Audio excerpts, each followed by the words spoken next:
আদবানির বাড়ি হলো পাকিস্তান, ভারতে এসে হলো স্বদেশী। অটলের বাড়ি হলো পাকিস্তান, ভারতে এসে হলো স্বদেশী। সোনিয়া গান্ধীর বাড়ি ইটালি, ভারতে এসে স্বদেশী। জ্যোতি বসুর বাড়ি বাংলাদেশ, ইন্ডিয়া এসে স্বদেশী। বিমান বসুর বাড়ি বাংলাদেশ, এসে হলো স্বদেশী। বুদ্ধদেবের বাড়ি বাংলাদেশ, ইন্ডিয়া এসে স্বদেশী। মিঠুনের বাড়ি বাংলাদেশ, ভারতে এসে স্বদেশী। অধীররঞ্জনের বাড়ি বাংলাদেশ, ইন্ডিয়া এসে স্বদেশী। প্রণব মুখার্জির বাড়ি বাংলাদেশ, ইন্ডিয়া এসে স্বদেশী। আমরা ভারতে জন্ম নিয়ে আমরা নাকি বিদেশি। সিঙ্গাড়ার ভিতরে আলু ঢুকলো কি করে। दोस्तों, असदुद्दीन ओवैसी के एक बयान के बाद हंगामा मच गया है। ओवैसी ने कहा था कि हम रहे ना रहे इस दुनिया में, लेकिन एक दिन इस देश की प्रधानमंत्री हिजाब वाली बेटी बनेगी। असदुद्दीन ओवैसी ने इसे अपना निजी सपना बताया है और कहा है कि ये उनका ख्वाब है।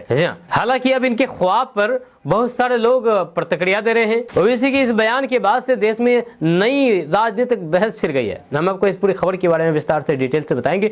उससे पहले आपको बता दूं कि अगर आप पहली बार हमारे इस पेज पर आए तो इस पेज को आप अभी फॉलो कर लीजिए इसी तरह की खबरें देखने और सुनने के लिए। तो आपको बता दूं कि असदुद्दीन ओवैसी के एक बयान ने देश की राजनीति में नई बहस छेड़ दी है। AIMIM प्रमुख असदुद्दीन ओवैसी ने महाराष्ट्र के सोलापुर में एक जनसभा को संबोधित करते हुए कहा कि हम रहे या ना रहे, लेकिन एक दिन इस देश की प्रधानमंत्री हिजाब पहनने वाली बेटी बनेगी। असदुद्दीन ओवैसी ने इसे अपना निजी सपना बताया है और कहा है कि ये उनका ख्वाब है। वीडियो शुरू करने से पहले लाइट हाउस किशनगंज के बारे में बात करना चाहेंगे। लाइट हाउस किशनगंज में बिजली, plumber, paint, inverter, battery, cooler, पंखा सहित हजारों इंडिया के टॉप 10 ब्रांड के सामान वो भी सस्ते रेट में मिलते हैं। यहाँ से आप सामान खरीदने के साथ साथ बिजनेस भी शुरू कर सकते हैं, वो भी मात्र 25,000 रुपए में। इसके लिए आप इस नंबर पर संपर्क कीजिए। इस बयान के बाद राजनीतिक हलकों में तीखी प्रतिक्रिया सामने आने लगी है।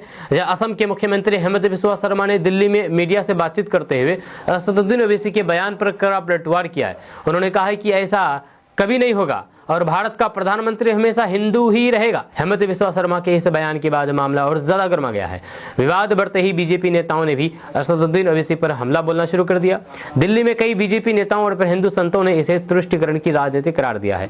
संतों का कहना है कि असदुद्दीन ओवैसी इस तरीके के बयान देकर के सिर्फ एक खास वर्ग को खुश करने की कोशिश कर रहे हैं और इससे समाज में वैचारिक विभाजन बढ़ेगा। वहीं पर दूसरी ओर कुछ मुस्लिम धर्मगुरुओं ने इस बयान को असदुद्दीन ओवैसी का व्यक्तिगत विचार बताया है। उनका कहना है कि ये किसी धर्म या फिर समुदाय की आधिकारिक सोच नहीं है, बल्कि एक नेता का निजी सपना है। हालांकि कई मौलानाओं ने यह भी कहा कि लोकतंत्र में हर व्यक्ति को अपनी राय रखने का अधिकार